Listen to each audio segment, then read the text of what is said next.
the way. Hello? Fernando, I appreciate you calling. we're going to be thrilled to make you the first pick in the draft here and welcome you to the dark side. Thank you. Can't wait till it's reward. Hey, Trade. Clint Kubiak, congratulations. Thanks, Coach. How you doing? Hey, I'm great, man. Welcome, man. You can be a captain here, too. I know you've been a captain 3 different times. We need another captain here. What do you think? Whatever you need, Coach. I got it. Hello? Hey, Dalton, John Spytek in Las Vegas. How you doing? How you doing? I'm doing good. How are you? You want to come play with your own teammates, Dukes, in Las Vegas? Coach, you know I do. Hello? Hey, Zeke, Yes, sir. you want to come to Las Vegas and be a Raider? Yes, sir. Let's do it. Hey, Zeke. Coach Kubiak here. How you doing, man? I'm doing good. How you doing, Coach? I'm great. Congratulations. Welcome to the team, man. Appreciate you, Coach. Boy, you Yeah. won't regret it. Appreciate you, Coach. We're excited to have you, man. We need guys that can cover and take the ball away. Are you that guy? Yes, sir. I'm that guy. Yes, sir. 100%. Hey, Trey, John Spytek in Las Vegas. How you doing, my friend? Doing well. How are you? I'm doing good. You want to be a Raider? Yes, sir. All right, man. Well, hey, we're really excited to have you. Love your toughness. Love the way you can play multiple positions in the same game. Yes, sir. I can't wait. Hello? Hey, Mike, John Spytek with the Las Vegas Raiders. You want to be a Raider? I do. Come on. Let's do it. All right. Well, you're in. You're on the dark side. Let's do it, man. Let's do it. We got a great plan for you. Billy, this is John Spytek. I'm a GM in Las Vegas. How you doing, my friend? Man, I'm doing good. How about you? Good. You want to get on a team and be a Raider? Hell yeah. Let's go. We need speed. Man, I can't wait, man. We're going to go crazy. Let's go, man. Welcome to the Silver and Black. We're gonna rock the hell out. I promise. Make sure you keep improving when you get here. Got me? Listen, I got you. Jamad, how you doing, man? I'm doing good, Coach. How you doing? Man, I hope you're as fired up as I am to get you here, brother. Welcome to the dark side, my friend. Let's go! Let's go today! All that matters is today. Stay compressing, man. 3.5 hours, do the together, man. It starts with us, it ends with us. Hey, no cheers! KO, 1, 2, 3, go! Come on, boys, let's go now! This is no ordinary job. That silver and black is different. This is the silver and black. It just hits different. This is the Raiders. Got locked in now, laser focus!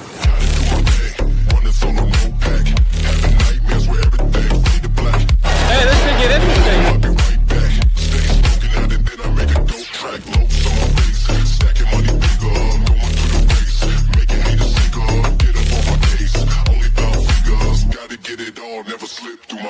Ride for the brand. The greatness of the Raiders lies in its future. Okay, the best is yet to come. I'm officially a Raider. I'm excited to be humble and hungry and get to work.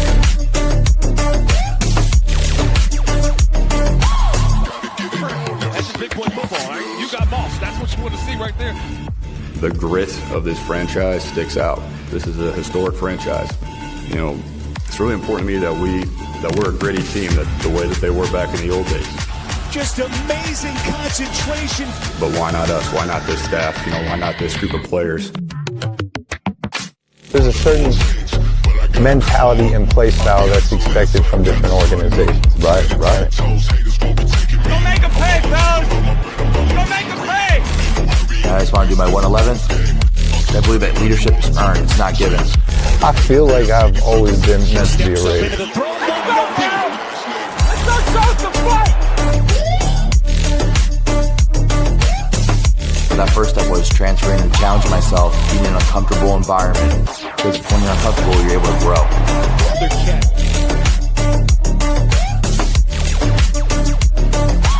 It's the motto of the Raiders. Once a Raider, always a Raider. That's what we're going to be about, winning. Everything we got! Thank you. God bless. Thank you guys for coming. Everything we got. We gonna give it all we got. It's the Bay Boys. It's the Bay Boys. God, Raider Nation. Oh, I'm ready for another one. Nation. It's another one. Welcome in. Welcome in. Go. It's the Bay Boys. Man, make sure y'all hit the like button on the way in. We gonna talk. Get them subscribes. Yeah, get it all in. Get it all in. We talking with John Gruden today. Y'all seen the thumbnail? Got Gruden on it. Gruden, you know, he loved the Raiders. So you know he don't give it to a straight no chaser. He's not gonna pull no punches. And so what we gonna do is we gonna watch what Gruden had to say himself and react to that. Brother, we're getting closer and closer. Are you getting excited? Yes, I am, and I don't even know how to. I also I put it. Yeah, I am. I I'm ready. That's, that's it. No That's more, all. no more time wasting. Let's get to this. Let's get to this here training camp, and yeah.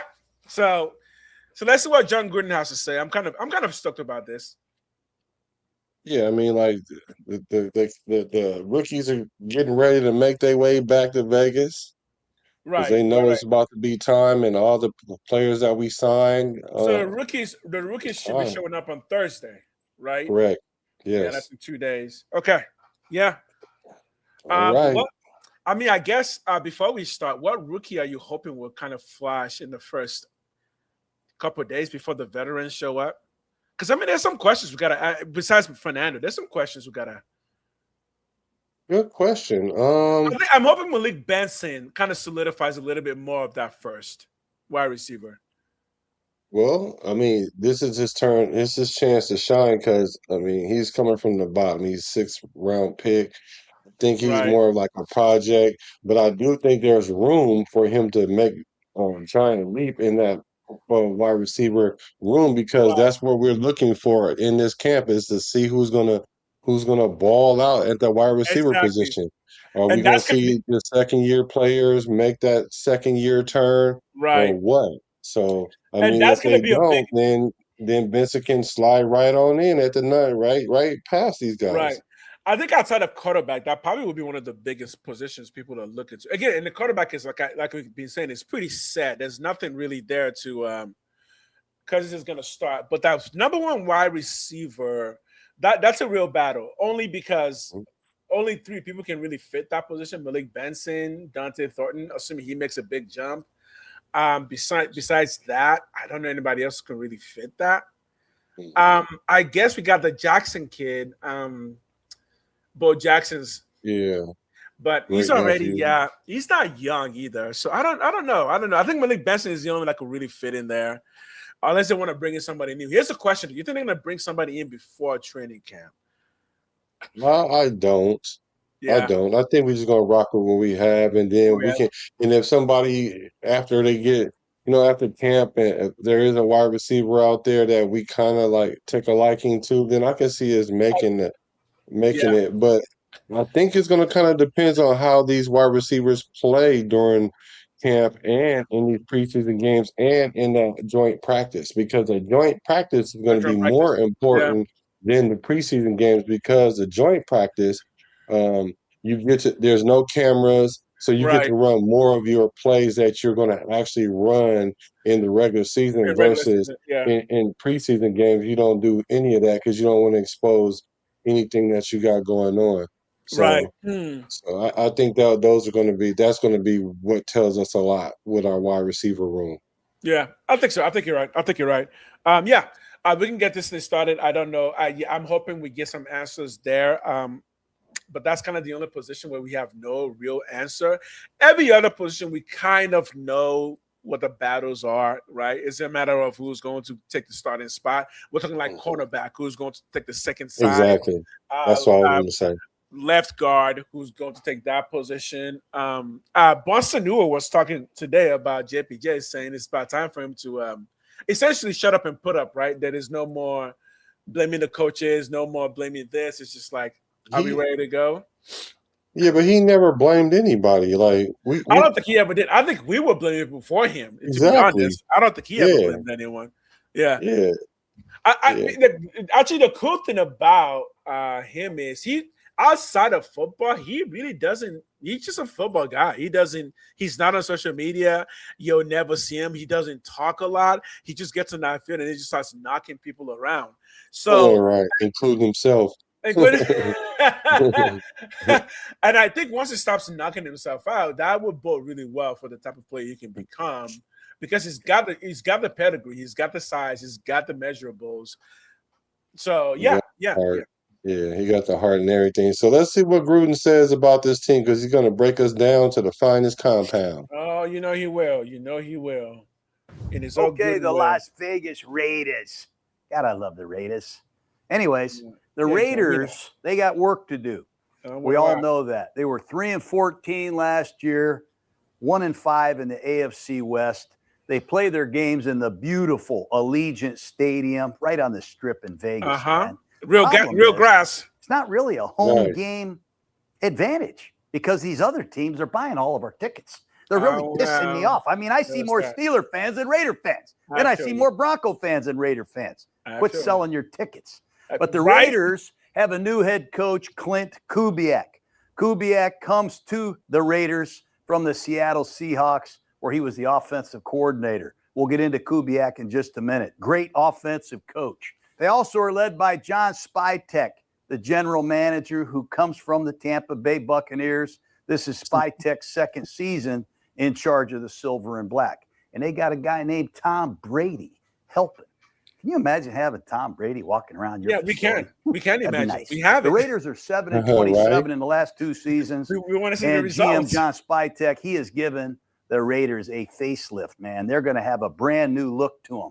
A lot of coming and going here with this franchise. They hit the reset button.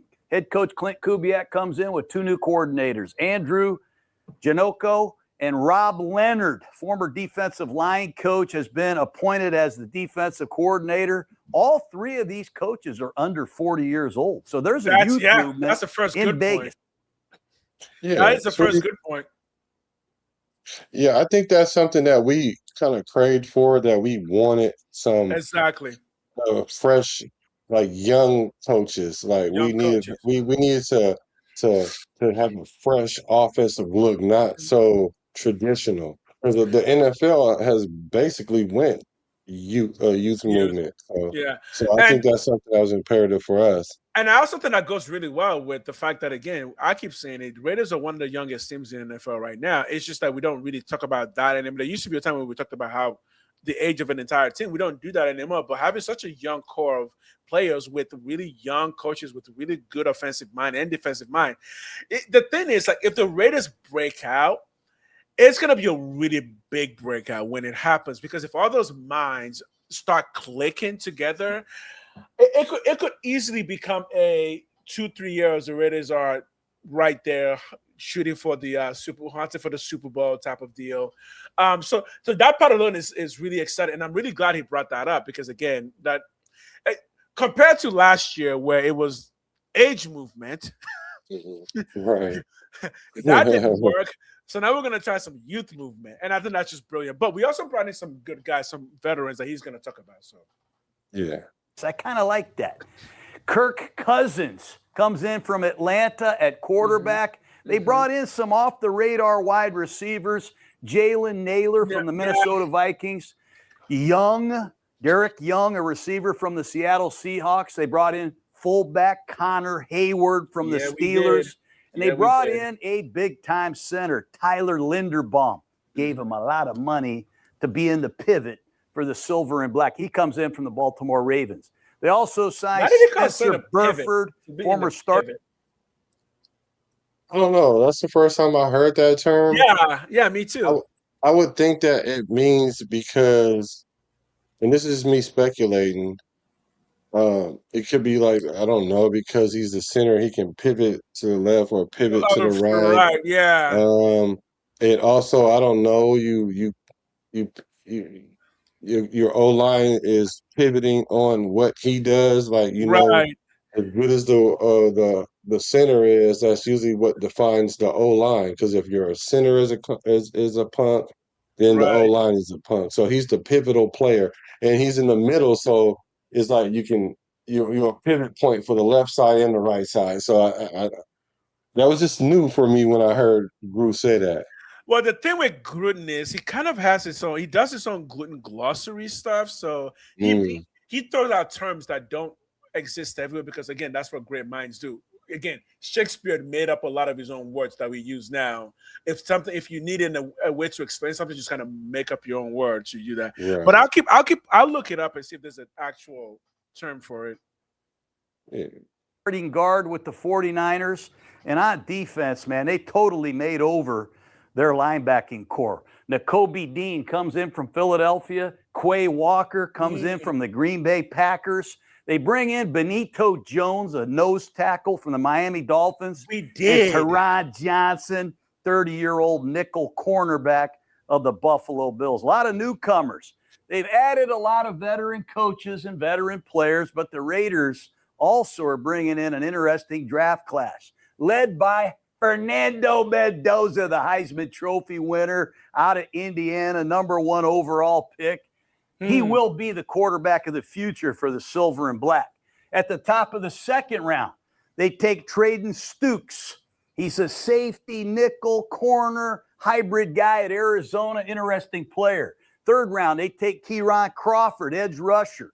Played at Arkansas State, transferred to Auburn. They need depth off the edge. They also drafted in the third round Trey Zune. I like that name, from Texas A&M. He played left we haven't tackle, talked so much he about played him. center. I think he's going to start his career with the Raiders at guard. And then in the fourth round, they trade up to get Jermad McCoy out of Tennessee, the Volunteers. Here's a corner a lot of people thought was going to go very high. He had that injury, didn't play in the 2025 season, but the Raiders saw that 4.38 he ran at his pro timing date. They like that pick right there. Yeah, we like that. Yeah, I definitely like that. I think they gave me like some confidence. I'm like, I don't know what's going on, but if you can do 100 miles an hour on a donut spare tire, we're gonna roll with that thing. Then roll with it till the wheels fall off, right? Yeah, so we're gonna roll with that one till the wheels fall off. Hopefully, for his sake, by the time those will fall off, you've put $30 million in the bank. You know, right? And it's Working just on like, the second contract, right? I mean, that look, if I'm 20 and I know my knees are gonna be giving, now look, worst case scenario, you're not gonna die, right? You're gonna have a long knee, so you better put the first 6 years, secure that 30 million, and just get yourself a nice little retirement.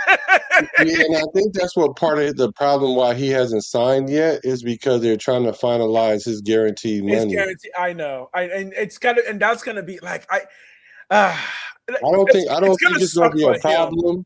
I don't think it's gonna be a problem, but I just know that is a problem. Yeah, I don't think it's gonna be a problem either. But the thing is, he will get less guaranteed money from the start because one, he didn't have to go in the NFL draft, so you kind of put himself out there. So the Raiders can just be like, yeah, look, we got the knee thing. Obviously, you're not gonna starve. You're in the NFL. All your food, all your clothes, all of that is taken care of. We'll pay you what you're supposed to get paid as a rookie. Founder, yeah. But even for Jamal McCoy, does he even want to take a lot of money up front? Because I'm not sure the Raiders want to give him a lot of money up front. But again, it doesn't really matter because for him, he's got to be thinking the next 4 to 6 years, I got to secure a big bag because you may not have more than 10 years, right? We're talking third Gurley type of situation, right? Exactly. Where Gurley played, I think 6-7 seasons? Yes, 6 or 7 seasons, right. Lucky for him, he did secure the bag, but he couldn't secure the Hall of Fame because, again, third Gurley was Hall of Fame worthy, right? He was capable of it. His knee just couldn't do it. So same thing here. This dude might be the next Charles Woodson for the Raiders, but if you've got 6 years, you better be thinking 30 mil in the bank and call it a day when it's all said and done. Top of the fourth. They also got Mike Washington, 1,000-yard back at Arkansas last year. I like Washington because I like big backs, man. Yeah, he does like big backs. 223. This guy can run the rock. In the fifth round, they get another safety from Arizona. They get Traden Stukes' teammate, Dalton Johnson, another safety from Arizona. I don't remember drafting 2 guys from the same team in the same year very often, although I think we did it at Clemson. Every player on the Clemson. You took every player 1 year. Yeah, you did. Let Clemson people know. Clemson on speed dial. Hezekiah Massis, a corner at California. They drafted Nnamdi Asante. Those 2 years, it was Clemson all over the place. He had Clemson on speed dial. I mean, Hunter Renfrow was good for us, so no complaints that. Clayton Farrell, man, he just got a bad rap from the start. Could not do nothing, man. But yeah, no, he's keep going. It's kind of Masses. Something about him seems like, he might be able to give us something good this year, even as a rookie. a few years ago out of Cal. That turned out pretty good. And in the 6th round, they got Malik Benson, interesting wide receiver, I'm told, at Oregon. And in the 7th round, they got Brandon Cleveland, defensive tackle out of NC State. But the key to the draft is Mendoza and some of these young defensive backs. They're bringing in 4 of them to get this secondary right. But when somebody's coming in, we haven't even talked about that much, but the Raiders really did pack the defense when it comes to trying to galvanize that defense. And a lot of the UDFAs we picked up were also defensive players. And we've been telling people that the side of the Raiders that's most unsure is the defense, because honestly, we know who the offensive leaders are. We know who's going to be top target. We know who's going to be top running. We know who the best linemen are. The defense is really where we don't really have a ton of options. Or put it this way, there's a lot of competition there, especially in the defensive backs. There's a lot of competition there. Right.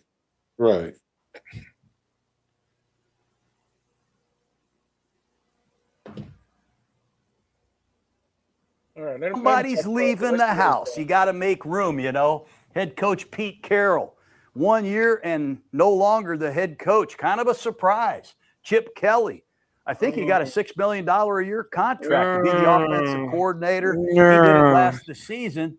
And on defense, their coordinator, Patrick Graham, he is also gone. He's with the Pittsburgh Steelers. He is with the Steelers. New coaches. I would love to see that is a big deal because they've had a lot. Yeah, I think he's going to be fine there. I think so too. Well, I mean, he's taking over for Tomlin, right? And because Tomlin was a defensive guy, wasn't he? I mean, Tomlin was a every play kind of guy, but he was a primary defensive guy. Yo, Ray, what up, my man? Yeah, we just started the video, so don't worry, you're not missing anything. Hit the like, hit the subscribe as people come in. We're gonna be here till 9:30 at the least, so let's have some fun. But what are your thoughts on that? Because I do like Patrick Graham, and at some point we were talking about him potentially being our head coach because we liked him that much. Do you see him becoming a head coach at some point soon? Yeah, I don't know. It's going to be a while because he was getting a bad rap with the Raiders, and the thing about it is, because you got to remember, like his defense was ranked last year or close to last, and that wasn't really his fault like that. It wasn't really the defense fault. But it's on your resume. And then being with the Raiders the prior 2 years, we were a middle tier defense. It just didn't look like it. So he kind of has a fresh look right now. Like if he really could be solid right now, and the defense isn't the reason why the Pittsburgh Steelers aren't taking it to that next level, like i.e. winning a playoff game. Right. Ooh. But I feel like he's just going to be there a while because the Steelers, they retain their coaches for a long time, and I just think he's going to be there for a while. And then if the coach there doesn't work out, he might find his way being a coach there. Yeah, I think the thing is with today's NFL, defensive head coaches are going to be harder to. Most teams are not going to think about that at first. Most teams that will think about defensive head coach. I mean, let's see who was thought about in the past couple of years. Chicago, they hired Matt Eberflus. He was a defensive guy. We hired Pete Carroll. He was a defensive guy. So all the defensive guys getting hired right now, and really not even Brian Flores has not gotten a second look. But Brian Flores did get a pay raise, a pretty big pay raise. And I wonder if same thing is going to be happening with that boy Wade. He's going to keep getting a pay raise, but maybe never get a head coaching job. Right. Yeah. A turnover in Vegas. At quarterback, they lost Geno Smith. They let 2 running backs go. Draft choice, Zamir White, former Dolphin, Raheem Mostert, out of town. And they also let go Stone Forsythe, backup left tackle who struggled last year, starting offensive guard, Dylan Parham, center Alex Kappa. A lot of Raiders have left town. And on defense, how about your whole linebacker core? Leading tackler Devin White, Landon Roberts is gone. Jamal Adams gone. And they also lost some men in their secondary. Darnay Holmes, Lonnie Johnson. They even let their place kicker, Daniel Carlson, go. That kind of surprised me. Come on, man. You know, the Raiders haven't won a playoff game since 2000. That's a low blow. That's a low blow. Don't put a kicker into this. Leave Carson alone. Yeah, we lost him too. I mean, we lost everybody. Like he said, when you bring in some people in, you gotta usher some out, and we ushered a lot of players out. And this is a rebuild, like a legit rebuild. And again, we were saying it wasn't gonna start till we got that quarterback, and we got that quarterback, and it was immediate. Like, okay, let's start it. Let's get it going. Everybody, pack your bags, go on to other teams. We don't need you right now. We love you, Ronnie Johnson. I would have loved to keep. Right, Lonnie Johnson. There were a few players that I would have loved to keep, but John Gruden will be calling the preseason games. Oh, That'd be good. That'd be good if he called. That would be fun. I would love to see him call a preseason game. That would be really fun. What team would it call for, though? You think? I don't know anybody but the Raiders. Who is he friends with? He's still friends with the. He's still friends with the Saints. They're not gonna let him call Raider games though. Yeah. Oh no. I mean, it's gonna be like maybe if he cosplays, it'll be like the first preseason game, right? Maybe for like a quarter, just to kind of get his name out there. It wouldn't happen with the Raiders because we have a rookie coach. We can't do that. We need our coach calling out the plays that he can get. Yeah. I would love to see that. That would be fun to see him call a play. I would love to see that. 2002, but to put that in perspective, Fernando Mendoza was born in 2000. Kicker Daniel Carlson go. That kind of surprised me. The Raiders haven't won a playoff game since 2002, but to put that in perspective, Fernando Mendoza was born in 2003. It's been a long time. Come on, Raiders. They haven't had a lot of continuity. We know they've had a lot of change at head coach. I think they've had 5 head coaches since Chucky was run out of town. I don't know. Pause right there. They've had no continuity at head coach pause right there. or quarterback. That's what you call missing no words. He just straight up said it. I was ran out of town. My name is Chucky, and I was so mad. I remember I was on vacation with my in-laws, and I was just so fucking pissed when that happened. It's like, it felt so childish to me. Like, you're gonna fire a coach because you found some emails with some naked boobs. And it's like, what is this? Let them. I think the whole thing was they were mad at how he was talking about the commissioner at the time. So the Raiders are got to think of. We just so anti-establishment that they can stick it to us at every chance they get. And so I'm with you. I'm looking at it. I'm like, y'all investigating emails for this over here. Yeah. Y'all happen to see this right here. And now y'all focused on this right here. And y'all just found a way to just derail us because we really were. Let's put it this way. And I see you, Flores. You graduated 2002. I was 04. I was 2004. Look, when it comes to things like coaching, people don't care what boobs you're putting your face in. It's just how does it affect the team. And in that particular instance, it didn't affect the team at all. I think the NFL just wanted some kind of blood.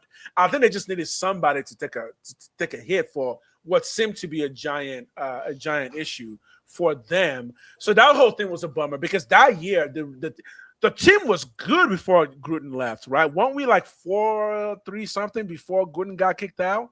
And that's why we were able to make the playoff because we did start off really well. I think we started like 5-2 that year.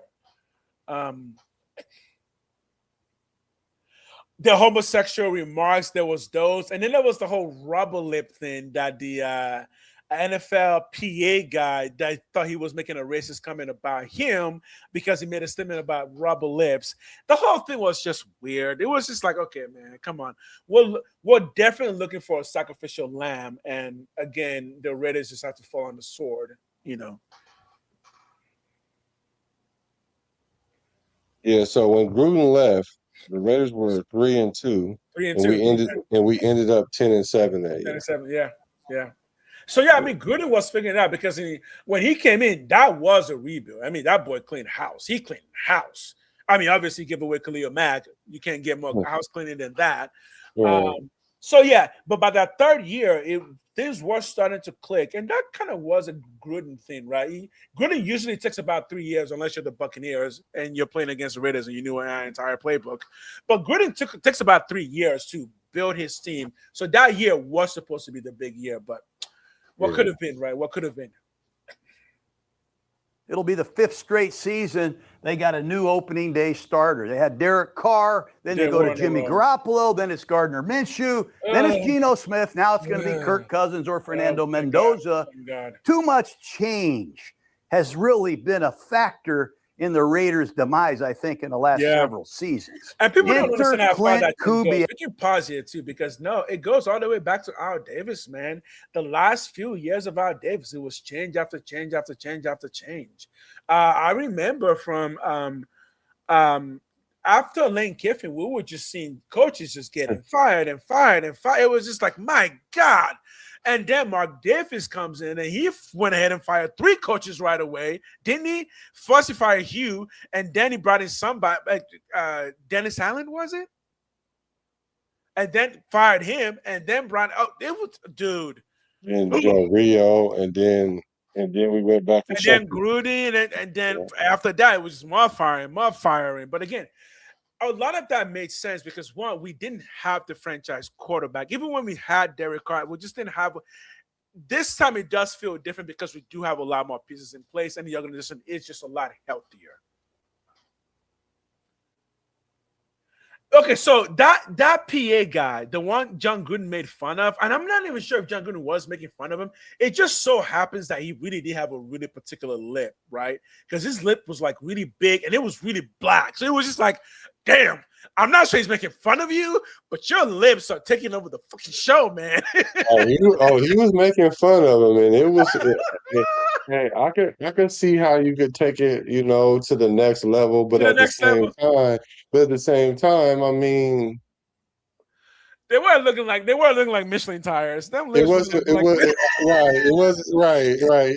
As a black man, I can tell you, them lips was looking like Michelin tires. Exactly. That's what I think. That's what I think the past come in at, because, like, myself being a brother, I was like, well, it was kind of accurate. I mean, like, the best way to play the dozens is when you tell a joke that's actually true. You know what I'm saying? When you rank on somebody or you cap on somebody, or and everyone looks and just like, everybody look and be like, yeah, you do. I can put those under my tire, under my wheels, and go vroom vroom.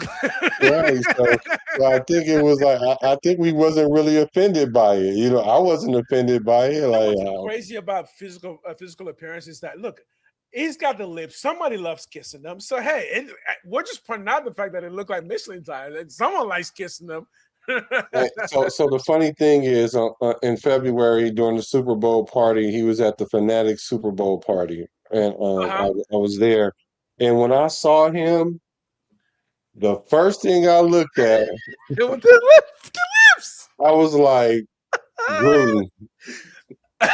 You were right. I mean, I had already seen him in the picture, but I'm just saying, the mere fact that that's the first thing I thought of when I seen him, I was like, Gruden, you out of line, bro. You out of line. Yeah, wait, there was something with Warren Sapp. Oh, I don't like Warren Sapp. Warren Sapp is one Raider player that I don't even remember playing for the Raiders because I just don't like him as a person. Oh, wow. Even with the Raiders, I didn't like Warren Sapp as a person. Yeah, I think I liked him less when he came here. I liked how Right. I liked him when he was with Tampa Bay, but then when he came here, it was like, you are a Raider, but then he was talking shit about the Raiders. Yeah, then he started doing that, and then he started getting caught with the hookers at the Super Bowl or wherever that was at. He started talking trash about Al Davis, talking about he's calling. I'm like, bro, man, we're gonna kick your ass back to Baltimore, back to one of Buccaneers. Get out of here. And he just was a little too wild. Like, it was a little too wild. He is one. I mean, even Antonio Pierce wasn't a Raider because he never played a game, so he just wasn't a Raider. But Warren Sapp, I'm willing to say, yeah, you were something. You were something, not quite what we wanted. But he did have a good season with us. He did have 10 sacks that one year. He did. And Warren Sapp was fucking amazing as a player. Warren Sapp. He ended his career with us too, though. He ended his career with the Raiders. So. Oh, yeah. Once a Raider, always a Raider. I did do a show about that. It's true. It's true. I'll give it to him. I just didn't like him very much as a person. Right. Just to be honest, right? Back who could solve a lot of problems. Not only has really been a factor in the Raiders' demise, I think, in the last several seasons. Enter Clint Kubiak, who could solve a lot of problems. Not only do they get a young, up-and-coming head coach, they get a guy that can really call plays and coach quarterbacks and run the offense. The guy's outstanding. Remember, the Raiders' offense last year was a disaster. I mean, what do you say when you're like disappointed? What do you say, Clay? What do you say when you're last in points per game, 14.1? What do you say when you're last in 245 yards per game? Rushing 77 yards a game. What about last with 64 sacks allowed? Oh my God! 31st in yards per drive. No. 31st in time of possession per drive, and 31st in drives. We're 31st in everything. Not good. So they need. So we have nowhere. If the Raiders increase by 10%, if we increase by 10%, that would be good enough to be considered a good team. Just an increase. That's how bad we were. Anything higher than 10%, the Raiders could be really, really surprise people. Right? Yeah, I think they are. I think they are too. And we're seeing why. Once you start looking at those numbers, for people who didn't really watch the Raiders last year, like once you start understanding the numbers, you're just like, oh yeah, no, you can't do worse than that. Yeah. I mean, I'm sure if any team can find a way to be worse than that, it would be us. But I just don't think under this regime that's going to happen. No, I think it'll actually be the Jets who will find a way to be worse than that. It'll be the Jets. Kubiak to come in here, put his playbook in, and everybody buys into it, and you'll see some improving. I promise you that. One thing that's alarming to me looking at the Raiders' schedule, this is the 7th most difficult schedule in pro football. So the thing about that 7th most difficult schedule, so it's a couple ways that they use a metric to determine that. They determine it off of, I guess, the team's win-loss record from last year, and they don't account for like the changes or anything like that. So I think that the Raiders are somewhere in the middle with their schedule overall. But that it is kind of tough because we do play a lot of tough teams, but we also played the last place team in the I think the NFC. In the NFC, so we play the last place teams. So it kind of like balances out. So I think we're more in the middle. And for me, here's the thing. Gruden does love the Raiders for sure, Ray. Here's the thing, though. All those tough schedules is the reason why the Raiders are going to surprise. Because the thing is, we play such good teams. Our players have no option but to play hard. Unless they want to get blown out 30 points a game, they're going to have to play hard. Yeah, they're going to have to play to the level of competition for sure. Exactly. And we're starting that with the season, so it's not like we're going to have to wait till 12th week to figure out what we've got. No. By 3rd week, you guys got to start rolling because people are coming in here thinking that you're going to be the weak link. You're going to give them that guaranteed win. So I think the Raiders are going to get off much more competitive much quicker this year. Let's see. Raiders strength of schedule. Let's see right quick. It says okay, here we go. The Raiders strength of schedule. The 7th hardest ranking uses the traditional method, which only looks backwards at how well their 2026 opponents performed during the previous season. Because several of those teams had high win percentages last year, the formula flags the schedule as highly difficult. Now they said we have the 19th ranking comes from advanced models like Sharp Football that use Vegas projected win totals for the upcoming season. Right. So Gregory. So they look at what they projected those teams to be this year and then measure it up. So it's like 19th. So I'm just gonna say our schedule is in the middle. Yeah. And Gregory just came in and just said exactly what I was thinking, which is that the toughness of the schedule is actually good in our favor. We don't end up this, but they got to get going right away. Yeah, for sure. I mean, they got to play some tough games, man. They got no primetime games. I say we'll fix that. We'll flex that, won't we, NBC? We'll flex that. After about 7 or 8 of these quality Raider games, you'll see. But no primetime games on the schedule. And I'm sure Coach Kubiak is going to use that as motivation. Okay, we'll show all these networks. The other thing is they got to play Seattle. The Rams, who have already. Yo, chat, welcome in. For those of you who are joining us, hit the like, hit the subscribe. We're gonna watch this Gruden. We're just watching this Gruden video. That's what we're gonna do today. No one breaks it down like Gruden. When it comes to NFL, Gruden, no one breaks NFL down like Gruden. He's talking about the Raiders, and again, everything he's saying here is good. And he just mentioned from a coach's perspective that not giving us any primetime games should be motivated for the coaches to say, hey, look, they don't even believe in us because it's our first year and everything. We're going to go out there and we're just going to start smacking people in the mouth, right? And I think by week 5, we're going to start talking if the Raiders are going to be getting some flex. Because, again, the NFL instituted the flex 2 years ago, and this is part of the reason why. That at the beginning of the season, there's some teams you just don't think are going to be that great.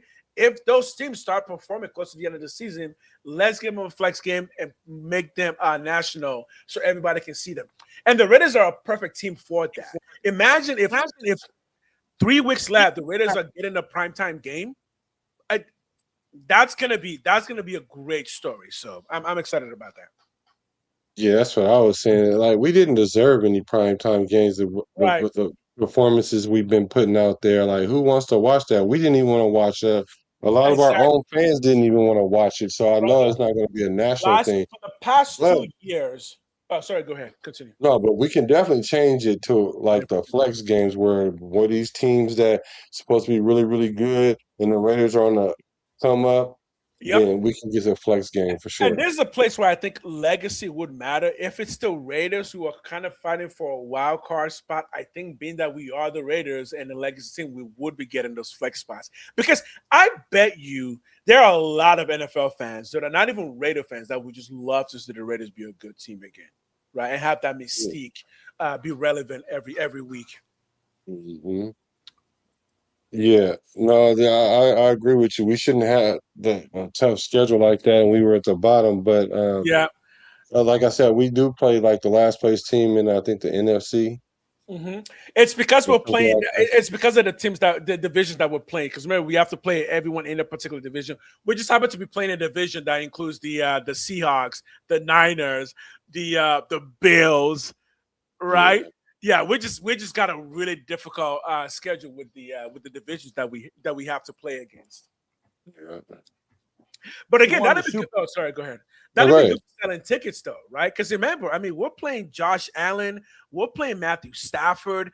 That we're going to be selling some tickets at Allegiant, right? So. Yeah, or hopefully we're not selling like Bruce said. We don't sell them out. We don't sell it. Yeah, exactly. We need our home field advantage. We definitely do.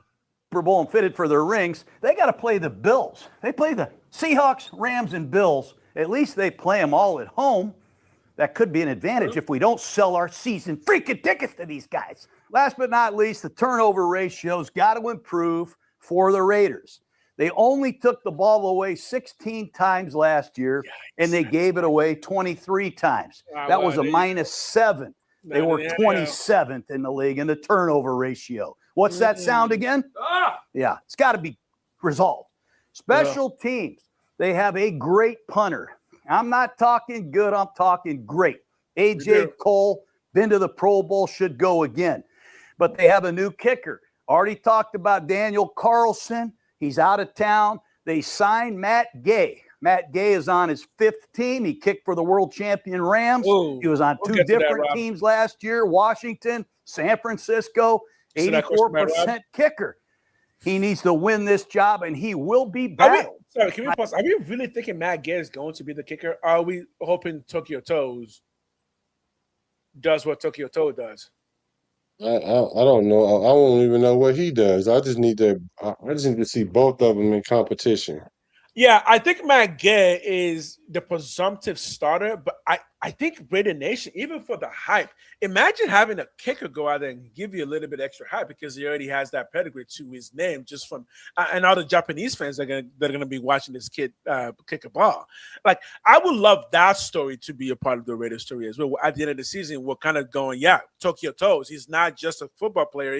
He's a superstar in his country because he's the first NFL player to Japanese NFL player, and have that be part of the story as well. I would love that.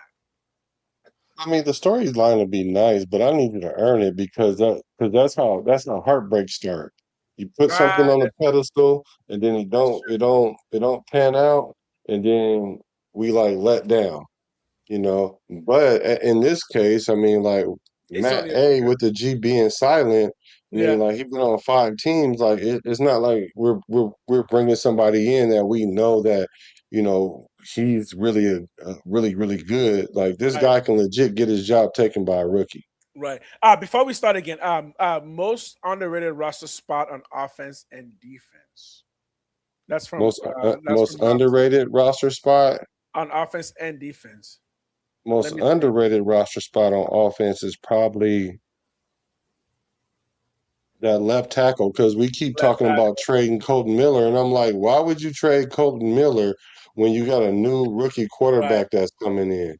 That Like works. that's the last thing you want to do is like get rid of the left tackle, especially try to groom a new guy to play left tackle. I could see if we were going to put somebody there that played tackle, Mm-hmm. like we would literally have to grab somebody that hasn't played it in a while. So Yeah.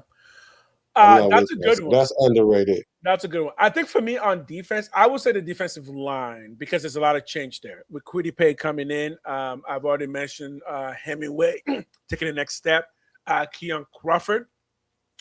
And I think this year we can't even look at the D line as individual units. We have to look at them as one unit because it's going to be a different.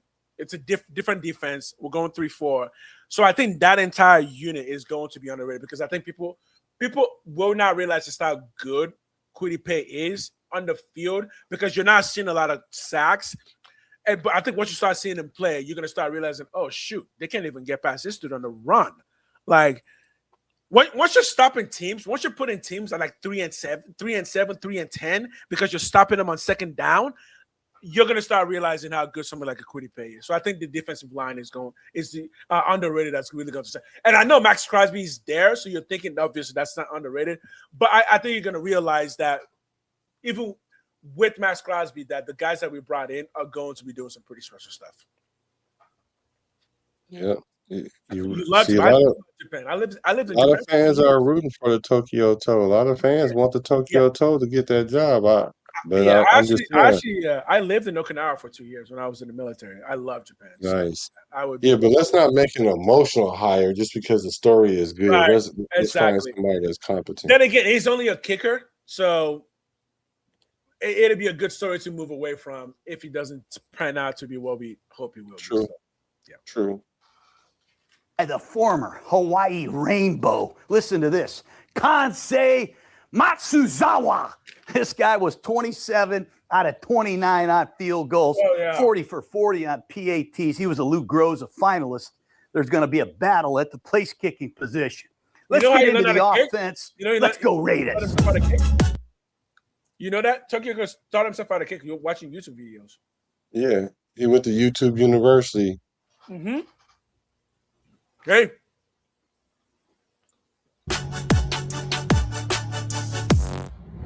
Okay, this Raider offense, we've already talked about the negative statistics. 32nd in scoring, 32nd in total, 32nd in rushing, and 28th in passing. That's why Clint Kubiak is here. And not only is Kubiak here, he brought in a couple great offensive coaches that he's worked with in the past that are going to help him implement this system. I remember when I went to the Raiders, hell, you have to hire a bunch of guys you haven't really worked with. And you had to do a lot of interviewing. And you have to fire McKenzie. But he's bringing in Janoko as his offensive coordinator who was with them in New Orleans. He's been with them in Seattle. Right. And most importantly, he gets Rick Dennison, a great offensive line coach who has a lot of ties to Coach Kubiak and Kubiak's dad, Gary Kubiak, over 30 years of work in the National Football League. These are two great hires coming in with Clint Kubiak to fix this offense. You're going to see a lot of personnel groupings with the Raiders with Clint Kubiak in town. That's why I love watching his tape. They're going to use 12 personnel, 1 back and 2 tight ends. They'll use 21 personnel with Connor Hayward at fullback. They'll get into some 2-back sets for Ashton Genty, their running back. They'll get into 2 tight ends and 2 backs. We call it 22. They'll also use 11 personnel, 1 back, 1 tight end, 3 receivers. You'll see it all with Clint Kubiak based on the opponent they play. Let's give a real quick snapshot of who the most Clint exciting Kubiak thing for is me. in the National Football. That's really exciting because saying that we're going to see so many different packages because of who Gary Kubiak is tells me that, one, obviously Gary Kubiak is a football guy. His father was a football guy. He's been learning football since he was probably 2 years old. I'm starting to teach my son football now.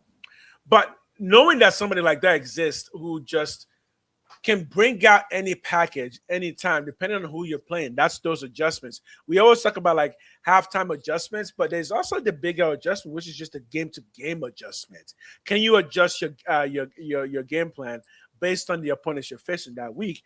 And it seems like Clint Kubiak can do that, right?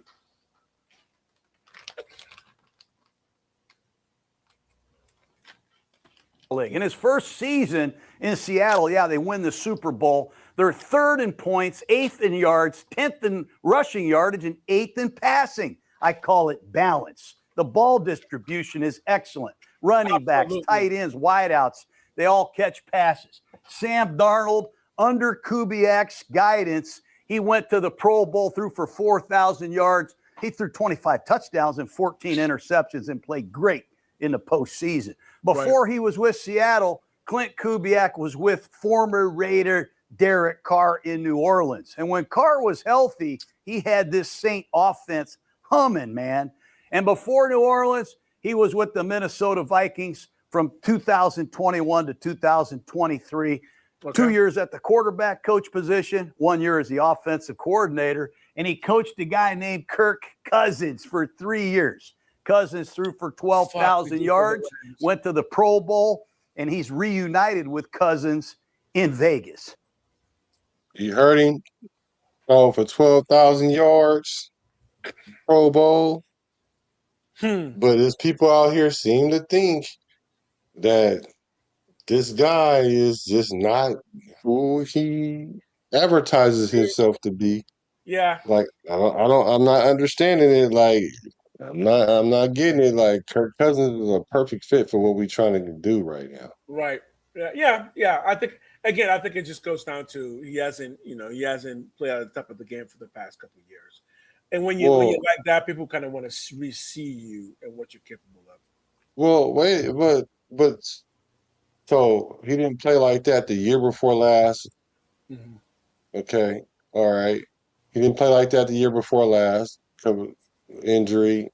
And also, we got to keep it in context that they were trying to start somebody that was under him, above him, similar to what everybody's trying to do right now, except for this situation was more defined in that situation.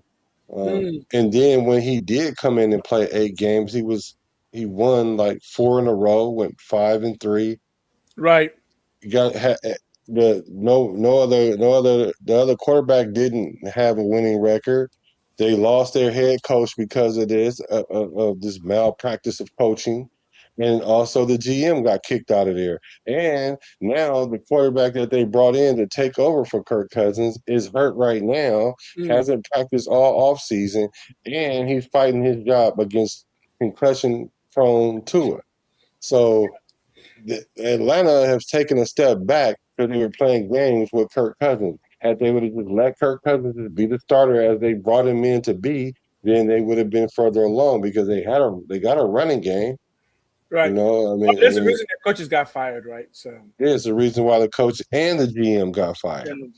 Yeah. I think on Kirk Cousins, we'll find out in 3 weeks, right? Yeah, we'll find out, and I think we'll be 2-1 after 3 weeks. Yeah, brother, I would be very happy with that. Yeah. And if you give us more to talk about, speaking of which, we're gonna have to talk about that. We're gonna have to figure out what kind of awards we're gonna give for game day awards type of stuff. Yeah. We'll figure that out. And you're hearing it here first. I'm saying he's going to be the comeback player of the year this year. Kirk Cousins. Yes. Well, he is the most primed to be that, right? He's a quarterback, and okay. Yeah. I know chat's a little slow right now because this week I think everyone's just going to be chilling till training camp starts. Yeah, I think everyone's going to be chilling because once training camp starts, then it's like we're getting an hour. Yeah. This is I'm learning this the hard way that this part of this particular week, even like a little bit of last week, it's been bone dry. Oh yeah, it's bone dry. Like even the top people that's been doing this, because like you and I, we're rookies this year, Oh right, essentially. yeah, yep. And even those guys are only getting very, very limited views, and so I could Yeah. that's why I'm Well, not taking it the personal. thing is, any news that comes around this time is generally going to be bad news because players are on vacation. They're traveling all over the world. So if it's going to be news, it's going to be like, that person got caught doing that thing. So no news in the off season for the NFL is great news. Right. But yeah, all of that ends on Thursday because once rookies start showing up, it's going to be nonstop blitzing. We're going full on, man. For sure. Let's talk about the quarterback position of the Raiders. I've already talked about all the change. 5 different quarterbacks. You either get better or worse in this business. I think the Raiders got clearly better. Yeah. They get Kirk Cousins, and everybody's like, Cousins, he's been around in Washington. He's been around in Minnesota, Atlanta. He's been around. Yeah, he's a hell of a player. Damn. See that I love Gruden because he's hitting the nail on the head about everybody. He sounds a little bit nicer than I do because I'd be like, oh my God, he going. That's how I sound. Gruden said it a little bit nicer, so I'm gonna have to take that from Gruden. But gonna let them know, Gruden, what they're getting with what's behind door number 8. Look, Kirk Cousins is close to a Hall of Fame. He's got to win 2 Super Bowls. Oof. The perfect mentor for Fernando Mendoza. I 3 agree years with of that. experience in the Kubiak system. Great years in the Kubiak system. When you look at Cousins, you're getting a leader. You're getting a guy that the coach trusts. He knows he can win with Cousins, and he's comfortable with Cousins, got a lot of confidence in him. But Cousins comes in as one of the few guys in the NFL that has had multiple seasons with over 4,000 yards passing. Oh, but when I said it, it's 7 of them to be exact. 7 of them. And remember, I kept saying the Raiders only had 6 in their whole franchise. 4 with Derek Carr, 1 with Carson Palmer, 1 with Rich Gannon. That's 6. And we got a quarterback that's done it 7 times. 7 times. So I don't know. However you guys want to look at that and frame that, this guy is a quality starter. Like he is. And I get the last 2 years, we could say that. But you could say that about any player that's injured. We could say that about Kuntz.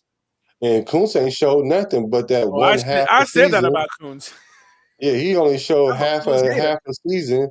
And we hanging on to him for 2 or 3 years. Right. And he got hurt. And the same thing with Kirk Cousins. He got hurt and he showed that he got his footing back under him last year by winning 4 games in a row. We didn't even win 4 games, period. So where do we get off thumbing our nose up at Kirk Cousins when we are as a franchise, we haven't had a quarterback since I agree. I think it's just a Mendoza effect. It's just a shiny new toy. Everybody wants to hop into the shiny new toy right away. Right? Imagine your mom getting you the toy and your mom's like, well, sorry, you're going to have to wait a little bit. Go play it longer with the old. It's just like, come on, mom, give me the new toy. I really think that's what it is. That's why people like me, I'm patient. Like I know who Kirk Cousins used to be. Will he be that? If he is, great. I'm patient, but I understand people who are just like, no, you need to see it. Ferrari in there. Need to see it. Yeah. But hey, look, everything that helps the team get better, I think once that happens, people will start coming around. If Cousins can start 2-0, 3-1, I think Raider Nation is going to very quickly start singing a different tune. Probably you're right. Yeah. Oh yeah. Over 25 touchdowns and under 15 interceptions. He's done that 7 times. Only 2 guys have done it more times. Tom Brady, 13, and Aaron Rodgers. That's 10. That's unbelievable. Let's hear that again.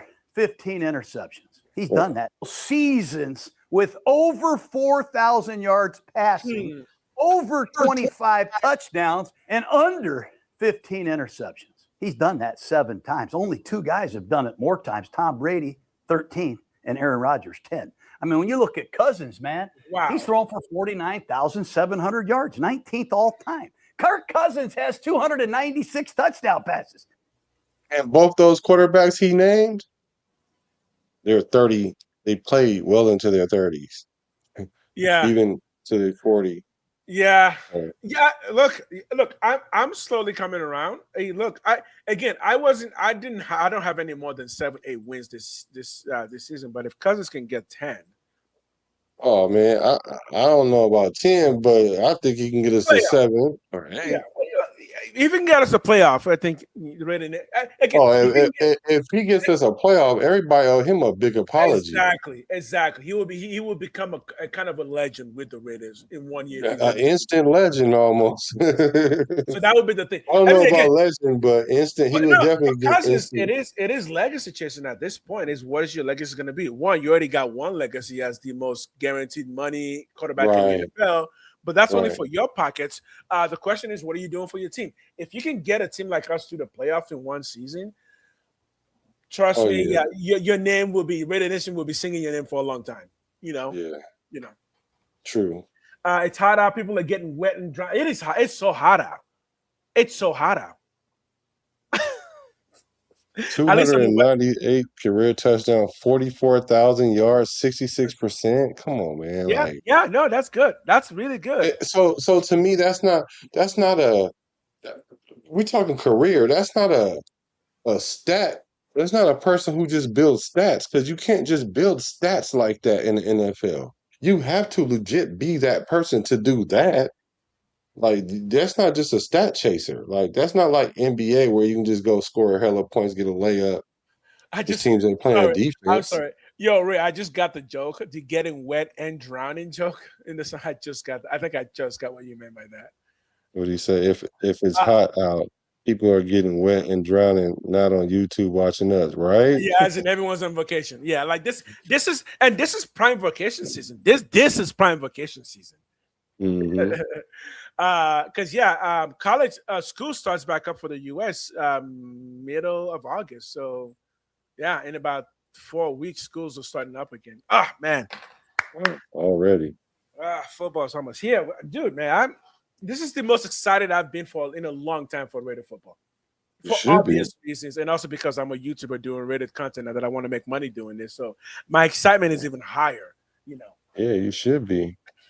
I am too. Let's finish this up. We got 30 more minutes. Completion percentage, 66.7%. That is 7th all time. His passer rating is 96.8 all time. That puts him at 12th.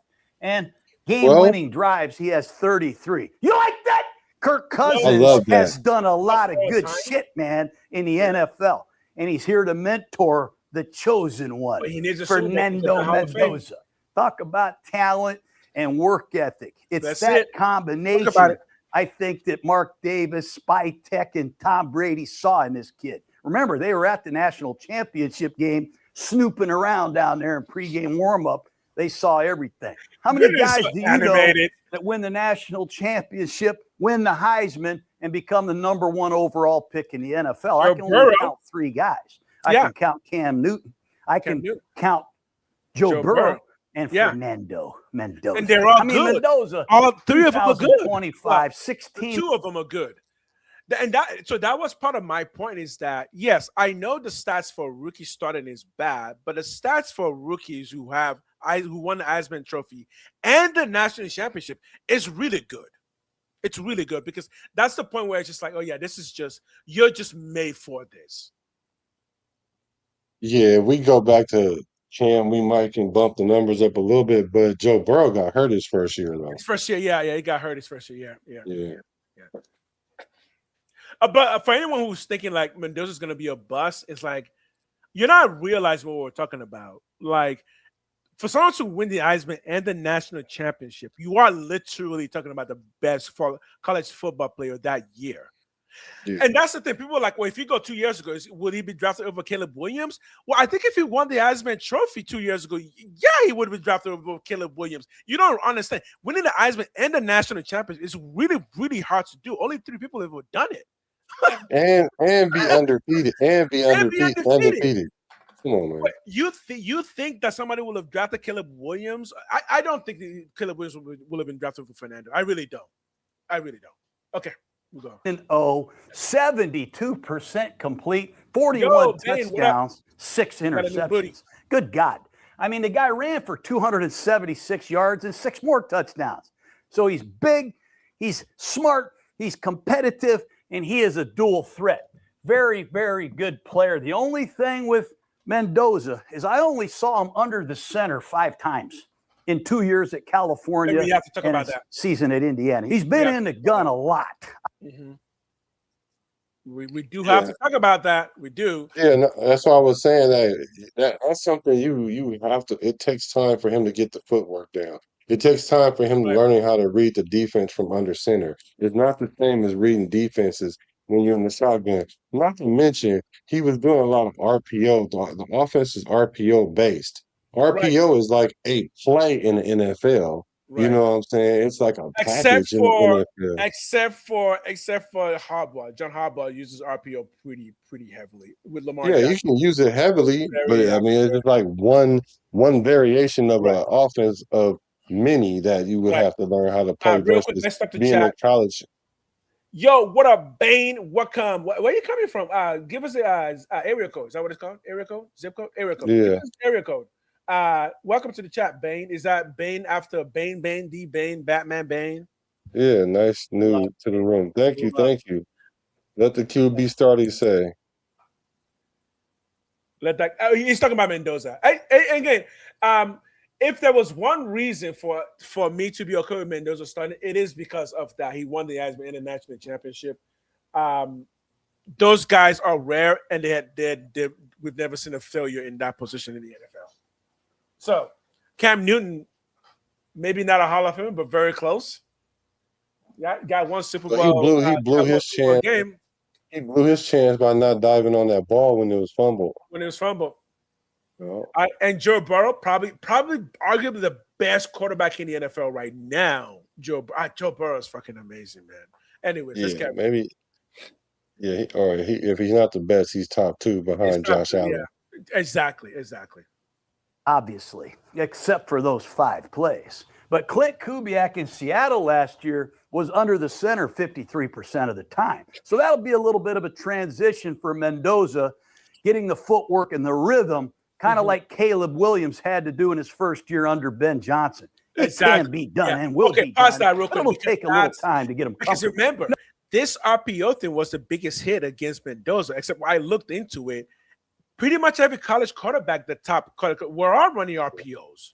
Yeah, for sure, because that's the trend of college. Exactly. I was like, what y'all talking about? Everyone's running RPOs. If Caleb Williams can go from RPO to this, are you telling me the guy who won the Heisman and national champions can't? No, that's it's not a matter of if he can or can't. It's the learning curve, how long it takes. Yeah. Because everybody was saying, well, put him in right now. Like, you can't put him in right now because he doesn't know it.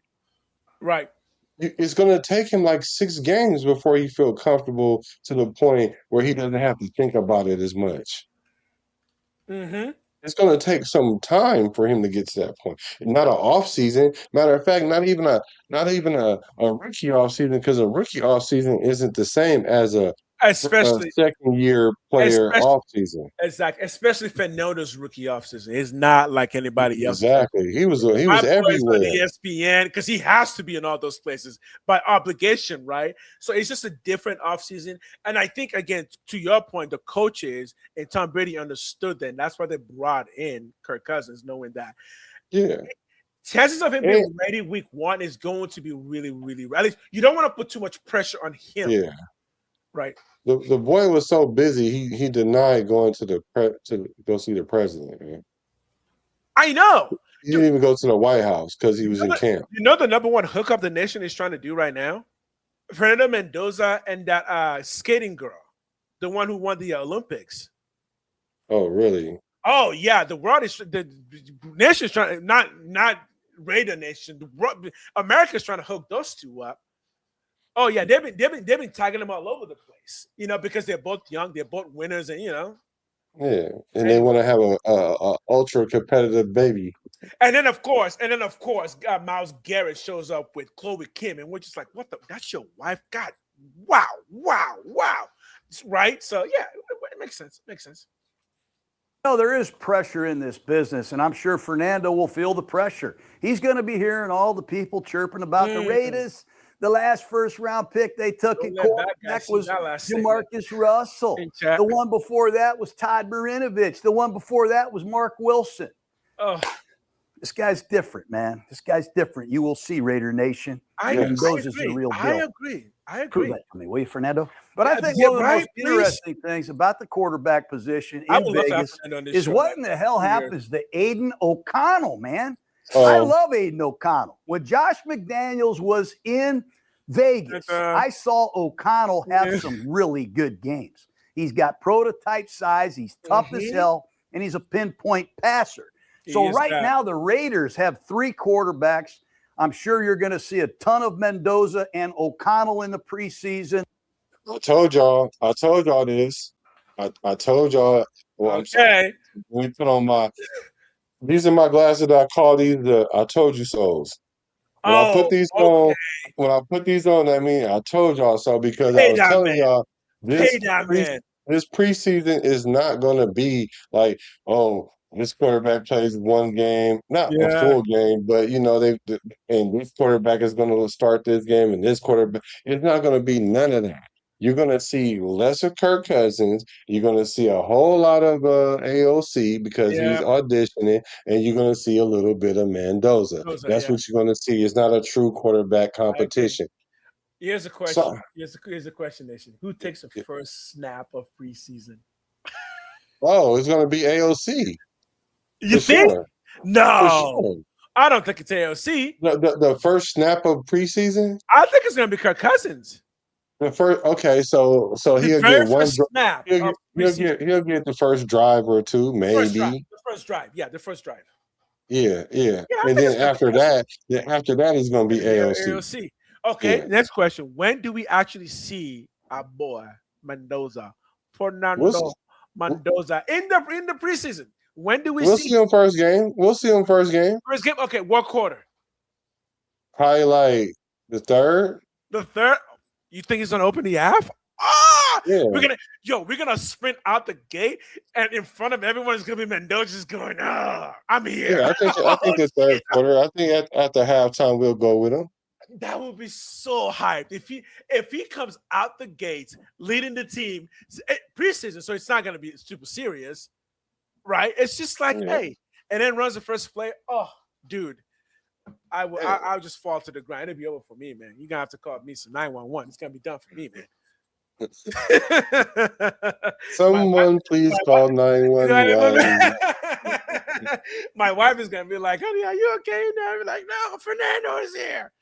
Anyway, man, Raider Nation, we have reasons to be happy. Yes, we do. Keep an eye on what happens with O'Connell before this training camp is over. He's a good enough player to play in this league. Hint.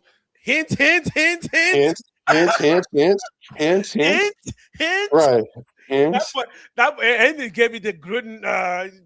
Watch out. Right. Keep your eye out on Aiden O'Connell because he might be on the move. Oh man. Yeah, I think he will. Kubiak's going to have a balanced offense and great ball distribution. What Kubiak does that I like is just what his dad did in Denver. He'll run the ball until you stop it. And when you stop the run, he is going to throw some bootlegs and play action passes at you that are downright nasty. Yeah. A lot of plays that start off looking the same that are different. They're going to create a lot of conflict in your linebackers. And if you have a safety that gets nose trouble, good luck. They run this outside zone. Yeah. The imaginary aiming point is the crack of the butt of the tight end. I mean, they run the outside zone. They'll press it and take it. They'll bounce it outside. They'll cut it back. They've made a living with the outside zone. The Seahawks were 10th in the NFL last year in rushing, 125 yards a game. Put this in perspective, with the same backs and pretty much the same offensive line, the year before, Seattle was 28th in the NFL with 95 yards rushing a game. Really? Kubiak and Dennison, they know how to coach the running game. It's going to work. The Raiders are going to be much improved running the football. And when they start running it, just as I said earlier, I think the best thing the Kubiaks have always done is set up these play action passes and bootlegs. Last year in Seattle, 27% of their passes were play action passes, and they had 7.6 yards per pass. That's where they get the chunk yardage. The only team that averaged more yards per pass last year was the Patriots at 7.7. 7.7. Here's what I've been saying about our receivers. That exact 7.7, that's Jack Besh. That's where he's going to live. Like getting that 7 yards. I think that's where he's going to feast. Because that 7 yards is first down on most plays, right? Because on second, if you get 7, it's a first down. And that's what I've been saying. Like once you start looking at what we have, you can see the design. And once you start putting in those averages, like if you need 7 yards, who are you going to? Brock Bauer, Jack Bash, Michael Mayer, right? You can go to quite a few guys, especially if you see you run the ball on first down, right? And then it's second and 7. 2nd and 7, yeah. Right. That's if you underachieve at running. That's still 2nd and 7, right? Which is cool though, because you keep the defense honest. And then if you averaging 7.7 yards, that's a first down on second down. Exactly. Or at worst, or minimally, it'll be 3rd and 1, 3rd and 2. Now you're in a position where you can either run the ball or pass the ball. And on that 3rd and 2, we're not going to go for a 7 yard. We're going to throw it down the field. Down the field. And that's where someone like a Trey Tucker and Dante exactly come in, right? Exactly. Yeah. Exactly. I like it. The Raiders last year, not a good play action passing team. They averaged just 4.9 yards per pass. Y'all hear that? Y'all hear that? You want to know? Well, you want to know why? Because we were play action on first down without running the ball. Never. That's why. Yes. That's why. Yes. That was one of the worst in the league. So they're going to get better at running and play action passing. That's a big reason why Clint Kubiak and Coach Dennison are wearing the silver and black. Real quick, let's get into the running game. Last year, they drafted Ashton Jeanty out of Boise State with the 6th overall pick. 266 carries, 975 yards, just 3.7 yards per carry and 5 touchdowns. You know, all the other Raider running backs combined for just 41 carries. So it was always Jeanty all the time. And I think under Clint Kubiak, they're going to have a complimentary back to split the carries a little bit and lighten the load on Ashton Jeanty. That's where Mike Washington, their 4th round pick out of Arkansas, comes in. This for you, chat. You just said a split. What do you put it in chat? What do you think the split's going to be? What would the split be? I will say 70-30. Fuck you, man. That was not planned.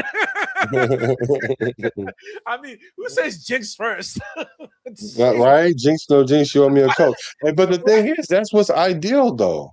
Because because 80-20, he probably could do 80-20, right? He could. But why do it when you have a competent running back that's backing him up that could actually score when you give him the ball? Like for real. Because when I was watching Mike Washington's plays, what I was noticing is like on 2nd and 2, put this dude in, do that. You can either break it for 5 and get you that, or you can break it for 60 because he's got a 40 speed in the open speed. Like once it gets past linebackers, it's done. Right? Yeah, and then Jeanty gonna have an attitude. He gonna come in and act a fool because he's like, if he bought one for 60, I gotta bought one for 60. Yeah. Because there's already people questioning Jeanty, saying he doesn't have the it factor, or he's not that guy, or he's not worth the 6 picks. And I'm like, what? Did you see that video of Jency Duncan? Yeah, man. I thought that was AI as far as he was away from that rim, the way he jumped up there, boy. I'm 6 foot and I can't touch the rim. That boy's right. And it wasn't like he dunked it right at the rim. The boy literally grabbed the ball and flew to the rim. Oh no, that boy's a freak. The boy's a freak. Yeah. Athletic. Yeah, he is. That's, oh my God. I was just like, nope. Yeah. I think sports is hard for some people to understanding that if you can see a body do things that is just like, oh wow, yeah, that actually means something. So telling people that's why Jensen's so hard to take down. He's so strong. Yeah. Top to bottom, right? Mm-hmm. Do you want to keep going, or you want to do defense? We can do defense tomorrow. I mean, next time we go on, or Let's do you want to defense go next time. through? Let's do next night. Let's do defense next time because this is long. We still got a whole. Oh yeah, no. Let's do defense next time. Okay, so we'll finish up the offense because they haven't even talked about Brock Bowers yet. We can just try and come back in tomorrow. I know we always say we're gonna do back to back, but we can. Well, tentative. Yeah, it's fine. We both have family, so it's fine. It's fine. Them babies come first. Oh, okay. Here we go. Let's go, Washington. Get yourself ready to go. But I think the run game has a chance to get better because it's a rebuilt offensive line. They've got new schemes. They've got a complimentary back in Washington. They're going to be under the center more instead of these slow developing shotgun runs. Under the center runs will really help Genty. And they're going to use a lot different personnel groupings, which we've talked about. A lot of reasons why they can get better. A two-back system, Charbonneau and Kenneth Walker in Seattle, Ashton Genty and Mike Washington in Vegas. Block the plays better, man. I mean, 50% of Genty's runs last year were from 11 personnel, almost always in the shotgun. And when you're in 11 personnel with Brock Bowers, he's really not the classic blocking tight end. I think it makes it tough for Genty to consistently make yards. The Raiders don't have a true number one receiver. We'll get into their receiving core in a minute, but they do have the great Brock Bowers, who had a historic year as a rookie. He missed several games last year with injuries. He's back and healthy. The only significant addition the Raiders made was ex-Minnesota Viking Jalen Naylor. He played for Kubiak in Minnesota. Naylor is interesting. He played 50% in the slot. They had Addison. They had Justin Jefferson. But Naylor did have some production last year, and he does make some splash plays. The Raiders' receiving core only accounted for 1,690 yards last year. That's the third least amount of yardage by a receiving core in pro football. That's not good. So I'm anxious to see what does Coach Kubiak do with this personnel. I really think they're going to use a lot of 12 personnel. One back, Genty, two tight ends, Michael Mayer and Brock Bowers. And I think you're going to see Trey Tucker and Naylor play a lot at wide receiver. I look to see a lot of 12 personnel from this year's Raiders. Brock Bowers, a historic rookie season. Last year, he still led the team with 64 catches, and he missed, half the season. The guy can line up inside and out. The issue I have with Bowers is most of the time he runs routes from the slot. He runs them from out wide. Very rarely does he run a route as a conventional tight end. And in Seattle, with A.J. Barner, Elijah Arroyo, most of the routes those guys ran in Seattle, they were conventional tight ends. Will Brock Bowers become the Raiders' version of Jackson Smith and Jigba? I don't like. I don't either. But I think he's saying in terms of yardage, not or how about targets? Targets, yeah, I like that. Is it yards or it could be both? I mean, So I think he's saying they not because people that brought up the idea of him. Bob was running wide receiver, and I said, no, that's a terrible idea. He's too big. Yeah, me too. Where he's at. But I could see him getting 1,700 yards. From a tight end, no, that would be too much because there's not a lot of deep threat from tight end. I think he could get about 1,300 yards. I can see 1,300 yards. It's a lot. I can see him doing it too, though. I can see him doing it. I just don't want him. I just don't like the idea of us using him as a wide receiver. As a wide receiver, exactly. I don't like that either. I don't mind him lining up there and making plays from there. I don't mind that, but relying on it is two different things because if you start relying on it, I'm telling you, the defense is going to hone in on that and they're going to try to hurt him. They're going to try to hurt. I would be surprised if Kubiak is thinking that because, no, I mean, you've already seen where Brock Bowers plays best in college and in the NFL. I say you keep him there, right? I mean, Jalen Naylor might be the one that I'm not paying enough attention to. 440 yards last year. If we can bump that up by another 300 yards, That's around 700. Maybe that's what it is. So Horace, so let me clarify real quick, Horace. So I actually think the same thing that you do. That AOC is only going to be here for 1 year. Kurt's only going to be here for 1 year tops. My boy, bad rated though, he does not. He has a different opinion, but I think Kurt's only going to be here for 1 year. Well, I'm not totally sold on that yet. Like, I think if he was to get 9 or 10 wins, we gotta keep him. I think we got to, but we don't have to because it's been proven already. Like Alex Smith when he was with Kansas City, it didn't matter. He had 4,000 yards that year. He balled out, and they still sent him out. They traded him anyway, right? Exactly. And I can That's see why. that happening to us too. I can see that happening to us too. But me personally, I think that we shouldn't do that because our team is so new. And if Kirk Cousins comes in, we know we're going to get the best out of him for these 2 years, and we can make a playoff run.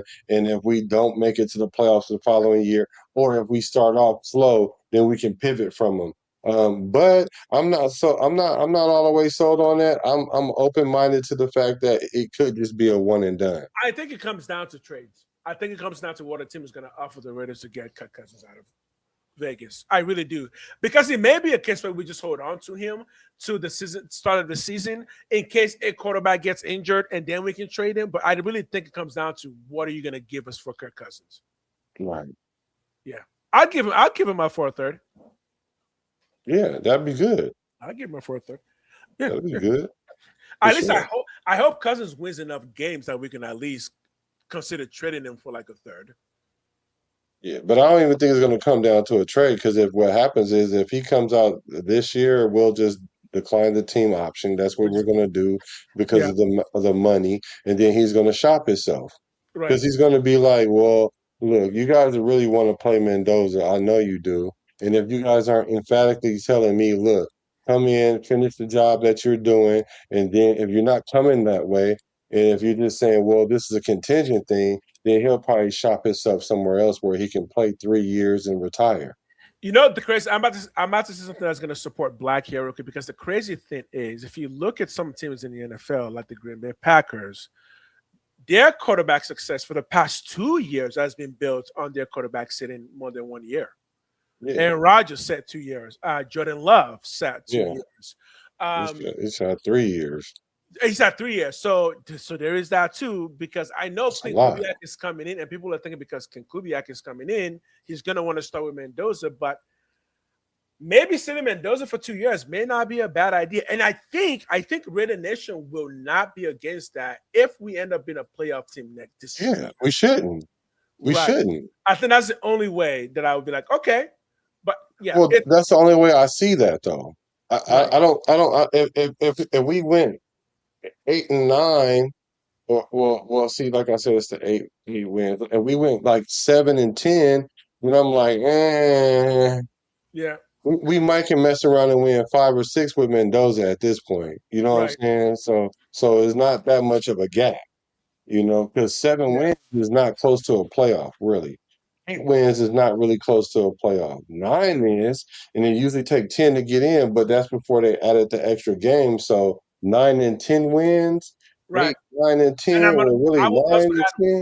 will add one more caveat. It also has, if we get to the playoffs, it has to be that Kirk Cousins is not the reason we lost that playoff game, because at that point the question becomes, well, couldn't Mendoza win it? Yeah.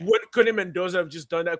Mendoza's a winner, right? So he couldn't win it. Put in the winner and let's go. Because you will have that conversation. So I think Kirk Cousins has to make a playoff, and it has to be pretty clear that he is not the reason we lost that playoff game if we lose it. Yeah, it probably won't be. It'll probably be because our defense is not young. There are many reasons, right? There are many reasons that could happen, but it shouldn't be Kirk Cousins because, again, it should not be him. Right, you're right. It should not be him for sure. You're right. Because he needs to be the leader in that. He needs to be, exactly. Because again, the question then will become: Fernando Mendoza's done it at the college level. He won the national championship. He's a leader of men. I mean, and look, we have to love that about Mendoza. He's a leader of men because he's already done it. He's already led men to one of the biggest games on the entire earth competitively, and he won it pretty handedly too. There was never a debate that Mendoza was that game's MVP and I had the whole thing on wraps. You know what I mean? So We can finish up the offensive side here. I really like this, honestly. This is a really good video by John Gruden. Yeah, let's finish up the offense. Let's see. That guy, JSN, he runs routes from everywhere. I think the biggest issue with the offense last year was the offensive line. I mean, they gave up 64 sacks. They had some running plays that weren't blocked properly. There were some scheme issues, some personnel issues, and some technical errors that really hurt them. Now they got a new offensive line coach in Rick Dennison.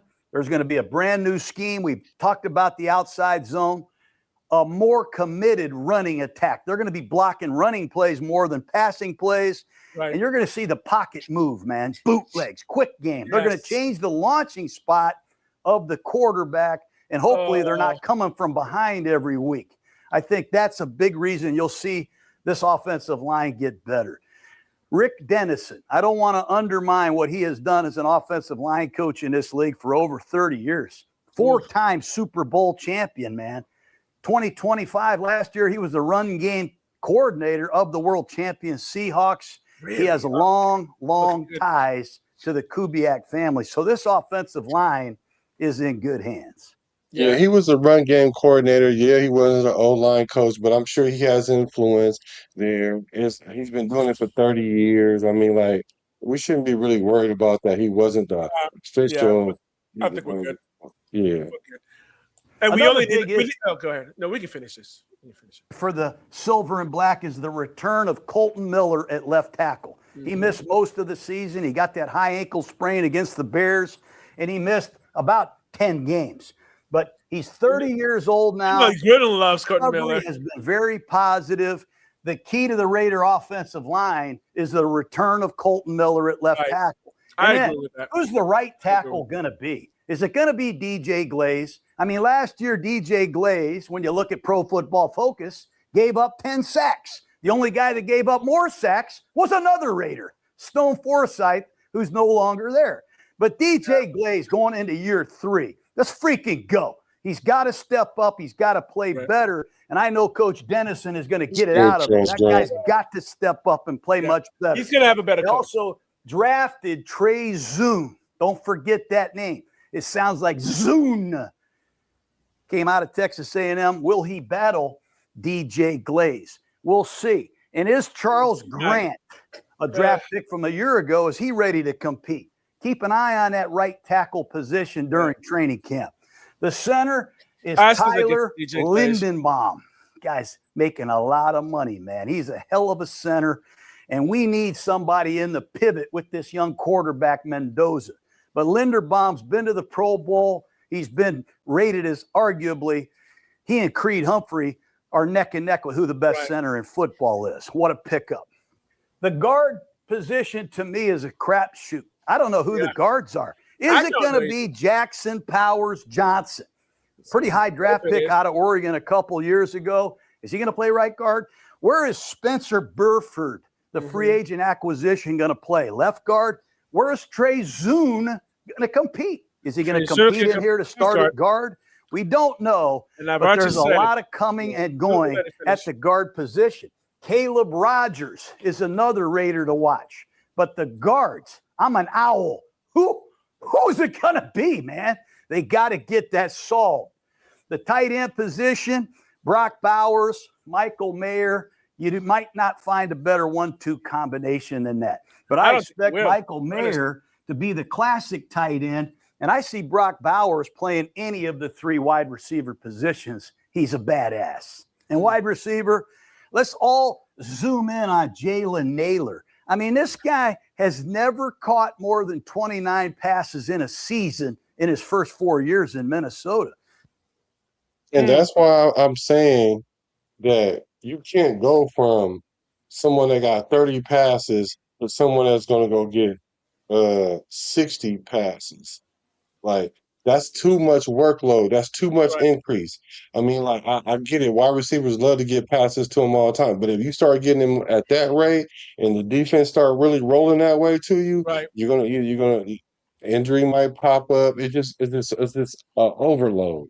That's why you're thinking Brock Bowers is not going to. Okay, Brock Bowers might be no more than 1,200. Actually, I think for a tight, I don't need any more than 1,100 yards for a tight end.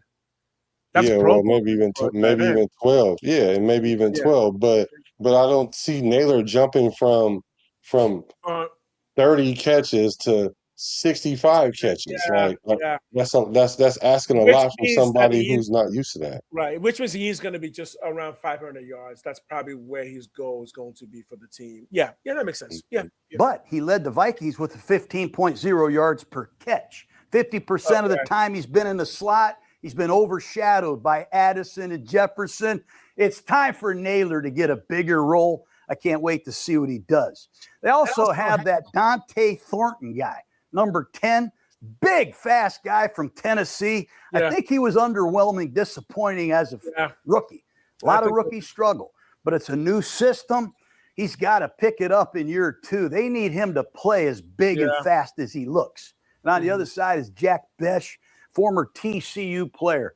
He was underwhelming as a rookie, 20 catches, just 224 yards, a second-round pick. They need Thornton and Besh to come alive. They need Jalen Naylor to pick up his play and become a great pro football player. But the guy I love, ask me, Jake. Who is it? It's Trey Tucker. Trey Tucker is a Gruden grinder. He brings speed. He brings conditioning, yards after the catch. In his 4th season last year, 57 catches, 696 yards. He had 5 TDs. This guy's a playmaker, man.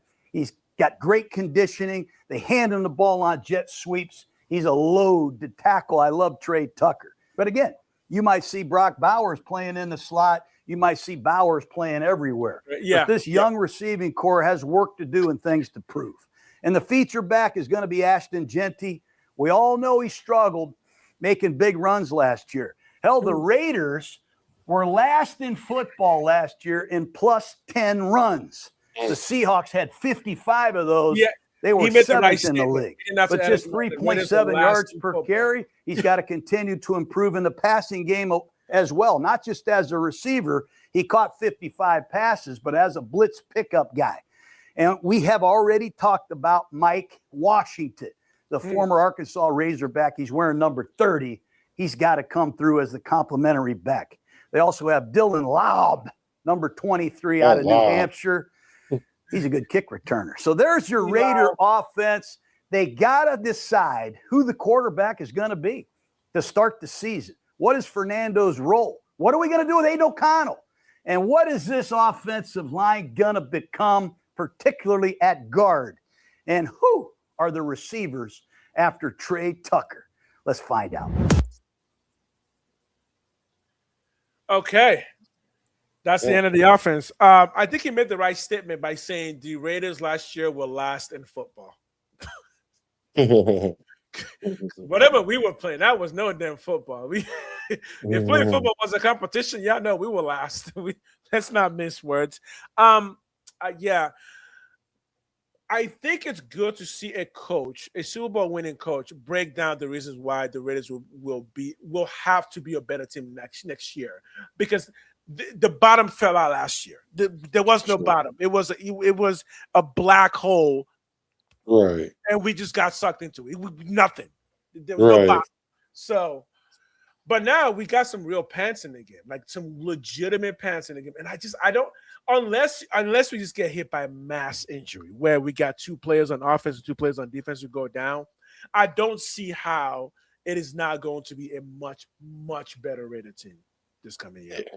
Yeah, I mean, we have versatility because depending on where those injuries are, we have players that can fall right into those positions. So we got depth in positions that we didn't even have players in last year. So we definitely We definitely have upgraded for sure.